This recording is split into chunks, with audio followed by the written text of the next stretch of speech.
कुछ एक और काउंटर्स पे राय ले, और अंशुल एक बार आपसे टाटा मोटर्स पे ही समझना चाहेंगे कैसे देख रहे हैं आप इसे, क्योंकि हालांकि जो थोड़ा सा एक जो ट्रिगर बनता हुआ दिख रहा है वो है टाटा मोटर्स डीवीआर की डी लिस्टिंग जो कि अब हो गई है, और इसका एक स्वैप रेशियो भी तय किया गया है। इससे जो इनका ईपीएस है वो बढ़ेगा, पर इसको साइड में रखते हुए all time high technical front पे अंशुल, अब यहाँ पे क्या रणनीति होनी चाहिए, कोई लेवल्स जो कि ध्यान में रखने हैं? देखिए सृष्टि जी, स्टैंडर्ड डिस्क्लेमर के साथ स्टार्ट करूंगा। कल 1080 में हमने अपने क्लाइंट्स को टाटा मोटर्स बाई दिया था। तो हमारे क्लाइंट्स इसमें लॉन्ग हो सकते हैं। स्टॉक में ब्रेकआउट आया है, 94 डेज का एक बेस पैटर्न बना था, ब्रेकआउट आया था, फेल किया था। वीक लॉन्ग्स को निकालने के बाद वापस से 1065 के ब्रेकआउट पॉइंट पे हायर लो और फ्लैग पैटर्न बना था, जिसका कल के सेशन में ब्रेकआउट आया है और वॉल्यूम 238% था अगेंस्ट 50 डे मूविंग एवरेज। तो ये ब्रेकआउट बड़े वॉल्यूम के साथ आया है। हाई लाइकली है कि अपना ऑल टाइम हाई 1179 ना सिर्फ टेस्ट करेगा बल्कि निकाल देगा। जो फ्लैग पैटर्न है उसका टारगेट 1240 रुपए बन रहा है। तो अगर आपका नजरिया 3 से 4 हफ्ते का है तो 1240 तक ये स्टॉक जा सकता है, लेकिन अगर एक हफ्ते का नजरिया है तो 1179 जो ऑल टाइम हाई था वो टेस्ट होते हुए दिखेगा। तो एक डिस्क्लेमर भी दे दिया अंशुल जी ने, और अपना टेक टाटा मोटर्स पे तो इस काउंटर पर भी रखते हैं नज़र, क्योंकि जो इसके प्रीवियस हाइज थे वो करीब 1180 के आसपास ही थे, तो वहाँ तक तो हेडरूम ज़रूर है। अब आगे बढ़ेंगे। अक्षय जी, आपसे जानना चाहेंगे, एक बार जरा आप वोडाफोन आइडिया को चेक कीजिए। आज सुप्रीम कोर्ट में उनकी जो क्यूरेटिव पिटीशन है एजीआर को लेकर, यानी कि एडजस्टेड ग्रॉस रेवेन्यू को लेकर, उस पर सुनवाई होनी है और 2-3 अहम मुद्दे हैं, जैसे कि कैलकुलेशन वाला मामला है, थोड़ा सा जुर्माने वाला मामला है। कल हमने देखा कि इसमें तेजी रही 2% के आसपास की। सीटी की अच्छी रिपोर्ट भी आई थी वोडाफोन आइडिया को लेकर। चार्ट्स क्या इंडिकेट कर रहे हैं आपको?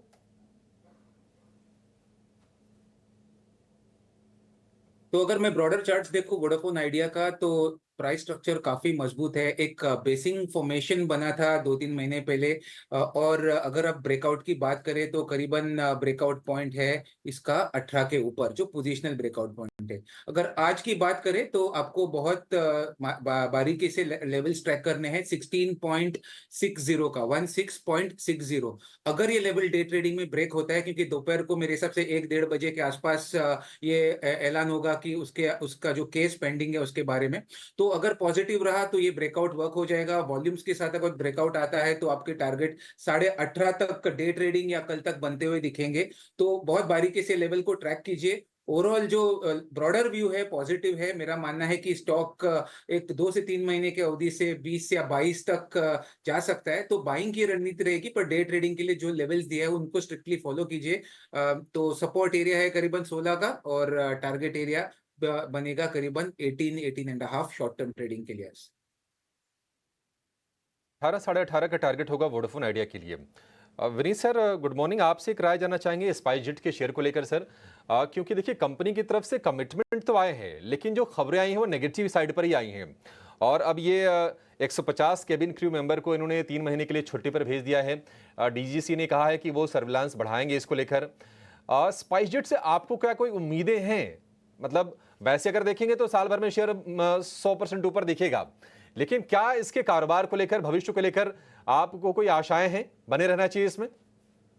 देखिए, जब कंपनी की कमिटमेंट आ जाती है ना फंड की, तो आपको समझ लेना चाहिए कि स्ट्रॉन्ग हैंड्स है।